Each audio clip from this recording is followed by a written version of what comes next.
Yo, this is Deontay the Bronx Bomber Wild, the WBC heavyweight champion of the world. And I'd like to give a big shout out to CJ Goodfellow of Sports TV. Bomb Squad, baby.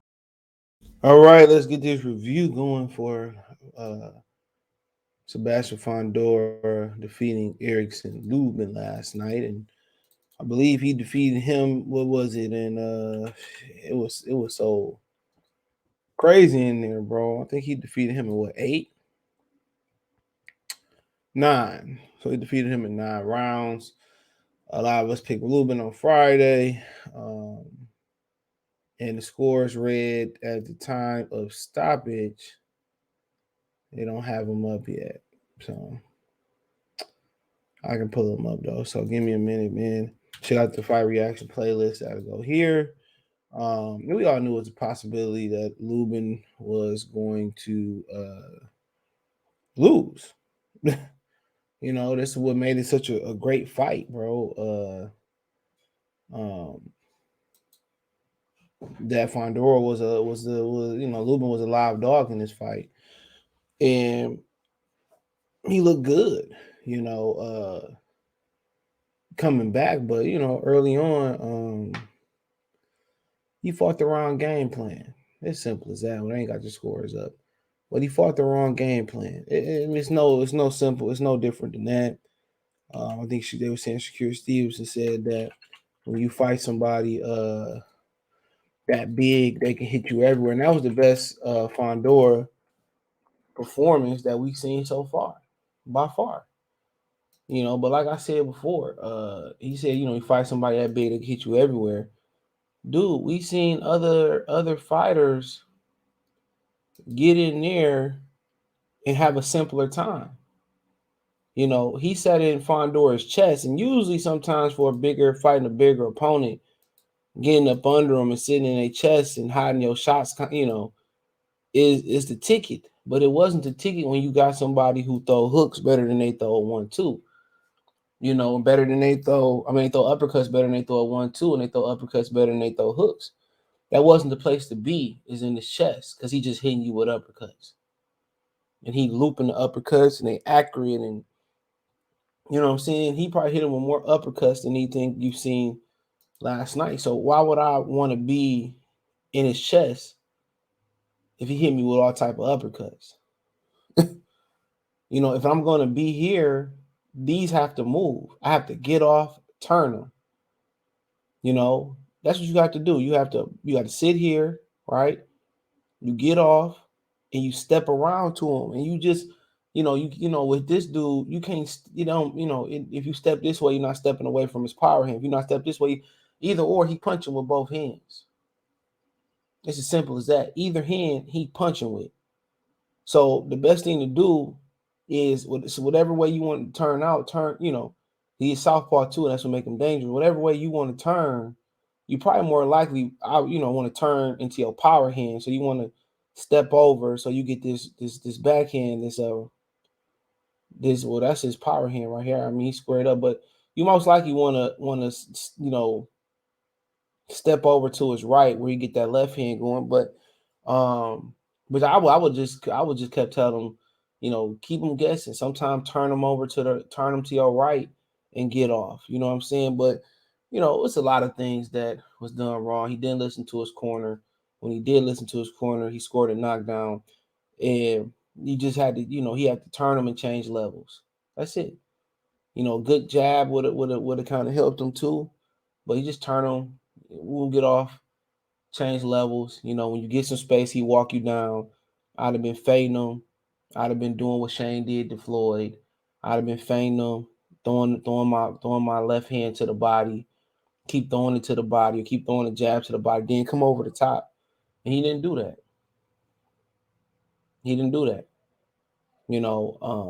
The overhand left and right was his shots. And that's why you set up the body work. All that body work he was setting up, even though he should have been doubling and tripling that body work, all that body work he set up went in vain. Because you never completed the mission. And the mission was to get him to drop his hands with the body work and come over the top with a big shot. That was the mission. You know what I'm saying? Keep touching the body hard, then come up top. When he did it, he scored a knockdown. But instantly, he got drugged into a firefight. And that's fine, But when you're in that range, you have to keep him turning, bro. Keep him turning. And then 1-2 up top. When you get some space, then you just jab to the body, jab, you dip, and then you feint, and you dip and go over the top. But maybe he felt he was gonna go in there and beat him. But that dude looked pretty big in there last night. He didn't look like a wire. That's why you lose your foot movement. A guy that big, you know what I'm saying? You got to keep him off balance. But I just thought sitting in his chest was the wrong idea, just sitting there, because he was sitting there for an uppercut. And I thought one hard body shot, and then you stop him in his tracks, and and you sit in front of him was the bad idea. Should have been, if you was gonna sit there, and at least make him pay with 3-4 hard body shots, turn him, get out of there. They had a bit bad. I didn't say they had a bad game plan. He went in there and got drugged into the wrong fight. It's a lot of things he could have did different, man. Like I said before, the overhand left, overhand, even the overhand right. I'm saying, some feints, then dip and go, get out of there. But sitting in his chest, some fighters that might be a good thing. You know what I'm saying? Sitting up, getting up under him. But guys who throw uppercuts like they just throw uppercuts better than they throw any other punch. It was just a bad game plan to sit there. Like I said, you don't know if he was suffering from an injury or not. For the reason he wasn't moving. And when you get in there, it's a lot different. But whatever they worked on went out the window in the first round. Maybe he felt that he hurt him, but he probably is hurting him, but he probably was recovering. He recovered pretty fast. And this is what he was throwing all night. Holding the phone not going to help an uppercut, bro, the way he was throwing them. He's throwing them hoes in combinations. And one thing about it is combinations. People don't throw combinations no more. You had Lubin threw some combinations in there. We probably be having a different conversation. Had Lubin threw some combinations, we probably be having a different conversation. When you're looking for 1 or 2 big shots on this level, you can't get guys out here with 1 or 2 big shots unless you like Wilder or you in the heavyweight division.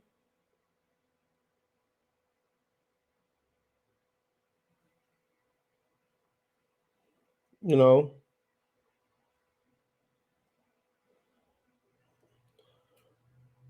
you got to put your shots together. If you have to ask me, like, what was his detriment last night? You say, like, 5 things that was Erickson Lubin's detriment, and we'll praise Fundora in a minute.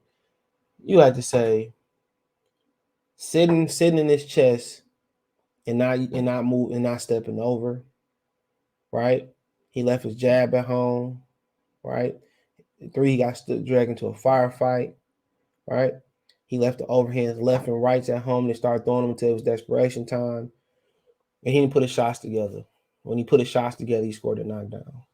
When he changed the levels with his shots, he scored a knockdown. So, and then people talking about, well, Lubin ain't got no chin. I mean, he ain't get stopped. He ain't dropped. He ain't quit.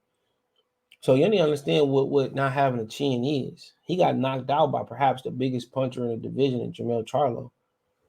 Terry Norris got knocked out by Julian Jackson and still went on to win championships and be a great fighter. So getting knocked out by the biggest puncher in boxing, you know what I'm saying, especially when you coming out cold and you young, that mean you ain't got no chin. Getting hurt by Rosario, does that mean you ain't got no chin? If that's the case, Charlo ain't got no chin.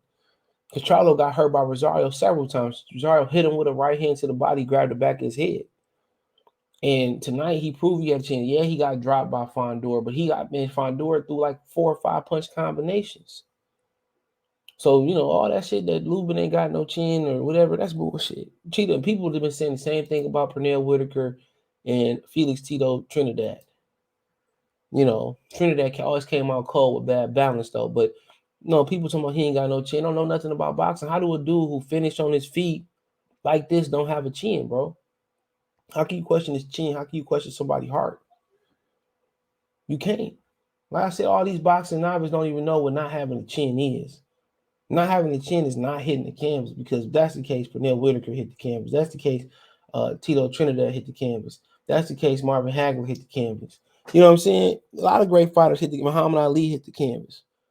Versus that white boy in England. You hear people saying Ali didn't have a chin? No. Being chinny is like Amir Khan. You getting touched by bullshit and you falling. You getting dropped by Julio Diaz type fighters. You getting like if Tony Harrison got dropped by Sergio Garcia last night, like two times or one time or one good time or two good. That's chinny. Getting buzzed ain't chinny. Fernando Guerrero, that's chinny. You know what I'm saying? So, like I said before, people don't even know what they talk about. Talking about this guy chinny, that guy chinny. You don't even watch boxing. You don't even know nothing about boxing. To even have an opinion, bro. You know what I'm saying? Don't know nothing about boxing, bro. How does this man that finish on his feet like this, bro? It's chinny. Riddle me that, Batman. Like I said before, most of these niggas get slapped in the street and they run. Talking about who chinny and who not. Like, bro, these dudes get on my nerve. But Fundora did something real smart, bro. He took that knee. He took that knee. That was real smart. I mean, that nigga motherfucker didn't have much of a scratch on him last night, bro. He physically, like, whatever he rehydrated to, dude, that dude was, you know, he was thick yesterday, bro. Whatever he was solid. And then they're fighting a big fighter. And like I said before, if you can make the weight, man, I really can't, like, you know, complain about it. You made the weight. That's what's legal. Unless they tampering with the scales. He made the weight. You know, is he unbeatable? No, we seen him we seen him with questionable fights. We have seen him in questionable fights, bro. So he ain't being unbeatable. You know, you look at, you know, but you know, one thing about it is he cracking. The reason he cracking because he overwhelming people with volume, and also he can take a shot. But he gotta come from the Paul Williams school of things, bro. But he punching harder than Paul Williams. He more dynamic, but he throwing 1,000 punches, bro. You know, you get somebody to open up like that, you know what I'm saying? You know, you got to take advantage of the counter punching ability. Because a lot of times, if you're gonna be in there, you know, like that, you can't cover up. You can't cover up. You got to take it. You got to take advantage, bro. Like this, the hands are not home. That he's so tall and big that I ain't got to bring my hands home because can't nobody kind of touch me. Can't nobody touch me, but it can be done. You know, he couldn't feint last night because he was in his chest. But a lot of you know, dipping, a lot of feinting, a little bit more. Now you don't really want to dip that much, but like feinting, a little bit of dipping. You know what I'm saying? You know, you throw a jab. You know what I'm saying? You move in, come over the top with your left. You know what I'm saying? That's how you got to do it. It can be done. It can be done. Establish your jab, break the rhythm up with them uppercuts. They tough, but you know what? Hey, I ain't gotta be there for you to throw the uppercut. You gotta walk me down and you start throwing you start throwing volume. I'm punch with you. You know, somebody like that, you gotta punch with them. You can't let them set neither. It's harder said than done. But it's just moving them off the spot. You know, footwork could have did a lot, but I say he big. Can be done, but he was cooking last night. You know, you get in there and let somebody throw all them damn punches and you don't counter punch, you don't punch with them, you know, at least then this was gonna happen. But he gonna be a problem. Any welterweight thinking about moving up, anybody thinking about getting in the ring with him, he a problem. You know, but this, you know, to say the least, he had the perfect opponent in there tonight. Lubin was tailor-made for him last night. Lubin sat right there in there and let his bravado get the best of him, and they bang. And one thing about bang with him, we found out last night, he can take it to the body, he can take a single shot to the head. But where he excelled at was volume. He understands that he's not a one knockout punch artist.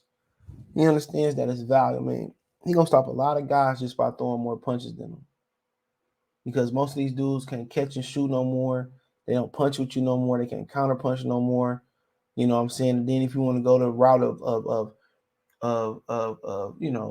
pressuring, you got to pressure him too. Don't let him walk you down, man. Like that's why Sergio Garcia, people say, well, how did Sergio Garcia have all that success against him? I mean, it ain't no damn no secret, bro.